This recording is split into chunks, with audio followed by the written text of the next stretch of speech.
नमस्कार मित्रों, मेरा नाम एडवोकेट गौरव गौतम है। ये वीडियो एक कानूनी प्रश्न पर आधारित है जो मुझसे पिछले महीने में बार बार पूछा गया। आज सुबह भी इसको लेके एक टेलीफोन आया। प्रश्न ये है कि 2 मई 2021 को जो उत्तर प्रदेश पंचायती राज इलेक्शन के जो परिणाम आए, जो रिज़ल्ट्स आए, उससे जो असंतुष्ट लोग हैं वो किस न्यायालय के सामने और किस जरिए अपनी बात रख सकते हैं। जिस तरह के लोगों से मेरी बात हुई, जिस तरह के टेलीफ़ोन आए, बहुत तरह की समस्याएं और शिकायतें सामने आई। इनमें से कुछ मैं आपके सामने रखता हूं। मरे लोगों के नाम पर बड़ी संख्या में वोट पड़े। ऐसे लोग जो पिछली लिस्ट से ही मर चुके हैं, उनके नाम पे वोट पड़े, बड़ी संख्या में पड़े। पैसे चले, इसमें कोई आश्चर्य नहीं, इसमें कोई राज नहीं। आपको भी पता है, मुझे भी पता है कि ग्राम स्तर के इलेक्शन में पैसा खुलाआम चलता आया है। नामांकन को लेके भारी विवाद है। नामांकन ऐसे रिज़र्व सीट पे ऐसे लोग ST SC का सर्टिफिकेट बना के, OBC का सर्टिफिकेट बना के इलेक्शन लड़े हैं जो पूरे गांव को पता है कि वो उस जाति के नहीं हैं। उसके बाद भी नामांकन पत्र में भी जमकर गलत बयानी हुई। आपराधिक इतिहास को दबाया गया। आय संपत्ति के कॉलम में भी गलत आंकड़े दिए गए। इसके अतिरिक्त ऐसे उदाहरण भी सामने आए जिसमें पैसे के बल पर एक सही प्रत्याशी के नामांकन पत्र को अस्वीकृत करा दिया गया। और इन्हीं सब बातचीत के दौरान एक बड़ा कानूनी भ्रम जो ग्राम स्तर पर चल रहा है वो भी सामने आया। भ्रम यह है कि अगर आप पंचायत के परिणाम से असंतुष्ट हैं तो आपको हाई कोर्ट में स्टेट इलेक्शन कमीशन के खिलाफ एक याचिका फाइल करनी होगी, जिससे कि आप उनका जो रिज़ल्ट है ग्राम स्तर का, उसको आप निरस्त करा सकते हैं। मित्रों, ये एकदम गलत सूचना है। निर्वाचन के परिणाम आते ही स्टेट इलेक्शन कमीशन की जिम्मेदारी पूर्णतया समाप्त हो जाती है और निर्वाचन से जुड़े जो विवाद हैं उसमें हाई कोर्ट की प्रारंभिक स्तर पर कोई भी भूमिका या क्षेत्राधिकार नहीं है।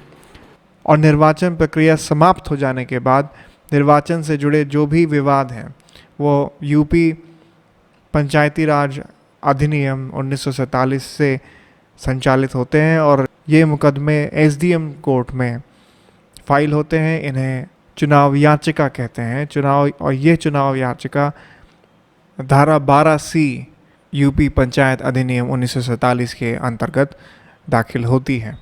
इन याचिकाओं को दायर करने के दो मुख्य आधार इन्हीं 12C में ही उल्लेखित हैं।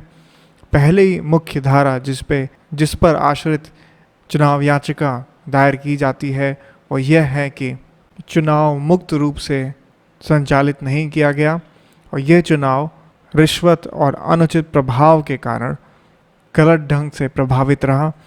दूसरा सबसे बड़ा आधार जो इसी धारा 12C में ही उल्लेखित है वो यह है कि चुनाव प्रक्रिया के दौरान किसी एक प्रत्याशी का गलत ढंग से नामांकन पर्चा स्वीकृत किया गया या अस्वीकार कर दिया गया।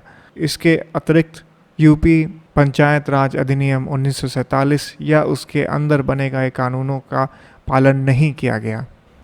ये तो हो गई कोर्ट की बात कि किस कोर्ट के सामने आपको जाना है और किस अधिनियम के अंतर्गत जाना है और किन बातों को रखना है। इसके अतिरिक्त एक बहुत ही इम्पॉर्टेंट बात, बहुत ही ज़रूरी बात यह है कि समय सीमा की बात। इन चुनाव याचिकाओं को दायर करने की समय सीमा सिर्फ और सिर्फ 90 दिन है। 90 दिन उस दिन से जोड़े जाते हैं जिस दिन चुनाव के रिज़ल्ट घोषित हुए। उत्तर प्रदेश पंचायत इलेक्शन 2021 के केस में 2 मई 2021 को चुनाव के नतीजे आए।